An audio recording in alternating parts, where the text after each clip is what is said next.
తెలుగు కథ వింటారా ఛానల్ కి స్వాగతం. అనగనగా ఒక ఊళ్ళో బ్రాహ్మణ దంపతులు ఉండేవారు. వారికి పిల్లా జెల్లా లేరు. బ్రాహ్మణుడు కొంచెం దైవభక్తుడు, ఆచారవంతుడు. ప్రతి ఏకాదశి ఉపవాసం ఉండేవాడు. ఒక ఏకాదశికి బ్రాహ్మణుడు తన అలవాటు ప్రకారం ఉపవాసం ఉన్నాడు. ఆ రోజు బ్రాహ్మణుడి భార్య తను కూడా ఉపవాసం ఉంటానంది. ఒసే, నాకు అలవాటు కనుక నేను ఉపవాసం ఉంటున్నాను, నీకెందుకు ఈ బాధ? నీవు ఉపవాసం ఉండలేవు అన్నాడు బ్రాహ్మణుడు. చాలండి, మీరే గామాలు మహా ఉపవాసం ఉండగలిగేది, నేను మాత్రం ఎందుకు ఉండలేను? అడగక ఇవాళ అడిగితే ఇదా మీరు చెప్పేది? నేను ఏమాత్రం ఒప్పుకోను.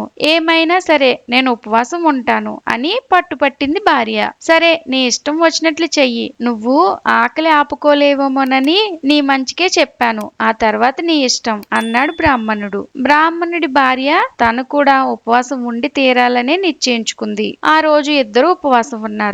బ్రాహ్మణుడికి అలవాటు గనక ఎప్పటిలాగే ఉండగలిగాడు. కానీ బ్రాహ్మణుడి భార్యకి మాత్రం కడుపులో చురచురా కాలుతోంది. అయినా పైకి మాత్రం బెట్టుగా తనకి ఆకలే లేనట్టుగా నటించసాగింది. సాయంకాలం అయింది. ఇద్దరు రోజల్లా ఉపవాసం ఉన్నారు కనుక త్వరగా పడుకున్నారు. కొంతసేపటికి బ్రాహ్మణుడు నిద్రపోయాడు. కానీ బ్రాహ్మణుడి భార్యకి మాత్రం ఎంతసేపటికి నిద్ర రాలే. అవును మరి, ఒకవైపు కడుపులో కాలుతుంటే నిద్ర ఎలా పడుతుంది? పంతానికి పోయి అనవసరంగా ఈ ఉపవాసం నేను ఎందుకున్నాను భగవంతుడా అని బ్రాహ్మణుడి భార్య ఎంతో విచారించింది. అంతకంతకి ఆకలి జాస్తి అవుతోంది. బ్రాహ్మణుడి భార్య ఇక ఉండలేకపోయింది. కాసిని పచ్చిపాలైనా తాగందే నేను ఇక ఉండలేను. ఆయన ఎలాగో నిద్రపోతున్నారు గనక నేను పాలు తాగినట్లు ఆయనకి తెలియదు కూడా అనుకుంది. వాళ్ళకి చాలా గేదెలు, ఆవులు కూడా ఉన్నాయి. బ్రాహ్మణుడి భార్య నెమ్మదిగా లేచి వెళ్లి ఒక సేరు పాలు పితుక్కుని తెచ్చుకుని పాలు ఎలాగో పిండాను కదా,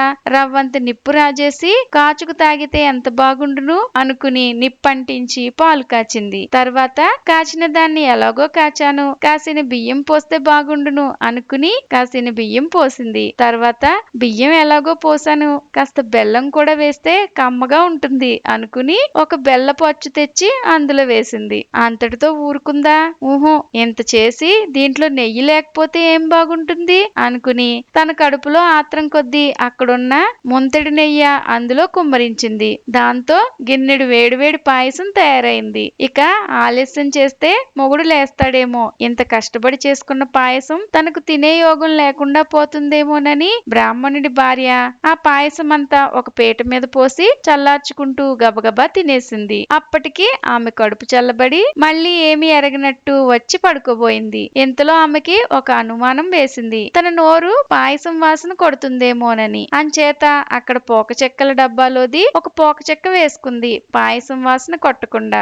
అయినా ఆమెకు ఇంకా గుండెల్లో బెదురు పోలే. తమలపాకులు కూడా వేసుకుంటే ఇంకా మంచిది, అసలు కొంచెం కూడా వాసన కొట్టదు అనుకుని కాసిని ఆకులు సున్నం రాసుకుని వేసుకుంది. అప్పటికి బ్రాహ్మణుడి భార్యకి మనసు కుదుట పడింది. ఎక్కిన గదిలోకి వచ్చి దీపం మార్పి గది తలుపులు గడియవేసి ఏమీ ఎరగని దానిలా భర్త దగ్గరికి వచ్చి, ఏమండి, అప్పుడే అంత నిద్రేమిటి? నాకు నిద్ర రావటం లేదు, ఏదైనా కథ చెప్పండి అంటూ లేపింది. నిజానికి బ్రాహ్మణుడు నిద్రపోవడం లేదు. తన భార్య మొదట పాలు పితకటానికి లేచినప్పుడు ఆ అలికిడికి మెలకు వచ్చింది. కానీ అప్పటి నుంచి కూడా నిద్రపోతున్నట్టే నటిస్తూ భార్య చేసిందంతా చూస్తూనే ఉన్నాడు. భార్య వచ్చి ఇలా అనేసరికి బ్రాహ్మణుడు ఇంకా నిద్రపోతున్నట్టే నటిస్తూ కళ్ళు నలుపుకుంటూ, అబ్బా చంపకే, ఉపవాసం ఉండటానా నీరసంగా ఉంది, నీకు నిద్ర రాకపోతే కూర్చో, నేను మాత్రం ఇప్పుడు కథ చెప్పలేను అన్నాడు.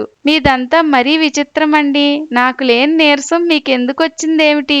వేషాలు పోక కథ ఏదైనా చెప్పండి అని బలవంతం చేసింది బ్రాహ్మణుడి భార్య. అప్పుడు బ్రాహ్మణుడు, అయితే చెప్తాను విను అంటూ ఇలా పాడాడు. కథ కాటుక రాయుడు, పీటెడు పాయసం నోటికి రాయుడు, కడ ముంతెడు నెయ్యి గటుక్కు, ఆకు అటుక్కు పోక పొటుక్కు, దివ్య దిటుక్కు గడియ గటుక్కు, నువ్వు అటుక్కు నేను ఇటుక్కు అని ఇంకొక వైపు తిరిగి పడుకున్నాడు. ఇది వినేసరికి బ్రాహ్మణుడి భార్య తెల్లబోయింది. తన పాలు పితకటం దగ్గర నుంచి జరిగినదంతా భర్త కనిపెట్టాడని తెలుసుకుని మళ్ళీ నోరెత్తకుండా కుక్కిన పేన్లా తను నిద్రపోయింది. ఆ రోజు మొదలు బ్రాహ్మణుడి భార్య మళ్ళీ ఉపవాసం అంటానని అడిగితే ఒట్టు. బ్రాహ్మణుడు మాత్రం తన అలవాటు చొప్పున ఉపవాసం ఉంటూనే ఉన్నాడు. అంతటితో కథ కంచికి మనం ఇంటికి. ఇలాంటి మరెన్నో కథలు వినాలనుకుంటే తెలుగు కథ వింటారా ఛానల్ని తప్పకుండా సబ్స్క్రైబ్ చేసుకోండి. మరొక మంచి కథతో మళ్ళీ కలుద్దాం.